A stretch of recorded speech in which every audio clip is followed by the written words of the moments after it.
yani Enver Paşa ve yakın çevresi Almanlarla savaşa girmeyi kafaya koymuştur.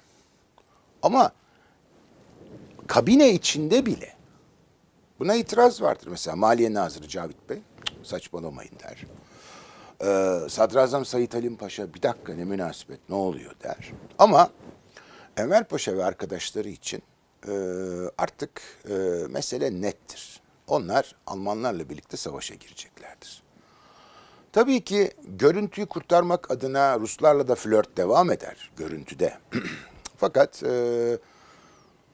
İttihat Terakki zarını Almanlardan yana atmıştır. O günlerde en ilginç şeylerden bir tanesi seferberlik kararından sonra Sofya'da askeri ateşi olan Mustafa Kemal'in yakın bir arkadaşına yazdığı mektuptur. Der ki ya bu seferberlik kararı çok erken. Farkında değil tabii o anlaşmanın imzalandığını. Şimdi insanları askere alıyoruz. Bu kadar geniş bir orduyu savaşmadan elde tutmak çok tatsız. Yani bu savaşın Almanlar tarafından kazanılacağını zannediyorlar bunlar ama bir dakika. O da çok net değil gibi yorumlar yapar. Daha sonra biliyorsunuz Osmanlı Devleti savaşı başlatan taraftır. Başlatan taraftır ve savaş başladıktan sonra böyle bir Almanların da biraz baskısıyla cihad ilan edilir.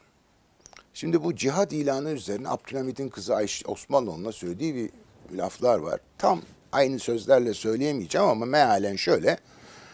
Yahu diyor bunlar cihad ilan etmişler. Bu cihad diyor bizim diyor yabancı elçileri korkutmak için kullandığımız bir laftı diyor. Kime inanır buna artık diyor bu devirde ne cihadı diyormuş. Anlaşanlı Abdülhamid söylüyor bunu. Bu cihad ilanı falan da baştan sona bir şaklabanlıktan ibarettir. Cihad ilan komitesi kurulur. Sanki bir deterjan pazarlama komitesi gibi. İstanbul'un bütün camilerinden sala verilir sürekli. İstanbul halkı bir terörize olur ne oluyoruz diye.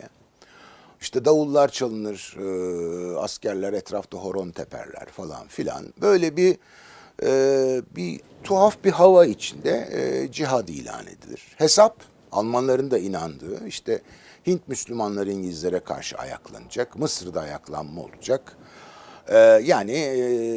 Orta Asya'da ayaklanma olacak. Bunların hiçbiri olmaz tabii. Yani bu milliyetçiler kendilerini hayal dünyası içinde görürler. Milliyetçiliğin en korkunç tarafı gerçekle ilişkinin kopuk olmasıdır.